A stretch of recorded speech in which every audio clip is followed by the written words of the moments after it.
Tulad ng marami, alam ko marami sa inyo na gustong magsimula ng content creation. Since 2023, gumagawa na nga ako ng content.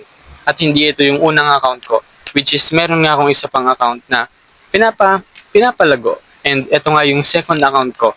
Marami na nga akong ginawa para mapalago yung account ko. Pero alam niyo ba yung isang bagay na pinakakailangan talaga? Ayun na yung pagiging consistent. Kasi kapag palagi kang nakikita ng tao, mas pagkakatiwalaan ka nila. At bonus pa nga guys, hindi ko alam kung sinasabi sa inyo to ng iba pero yung paglalagay ng text sa screen is napakalaking impact nga nun para sa mga tao. Kasi ayon daw sa research, 8 out of 10 ng mga tao, hindi nga sila gumagamit ng sound. Which is, tinitignan lang nila yung mga nagpa-pop up sa screen nila.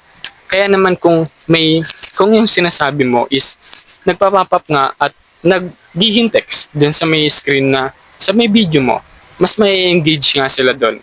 Pero syempre, wag niyong hanapin sa video ko yun guys kasi naka-pro yun sa CapCut. Yun lang for today's video guys. God bless.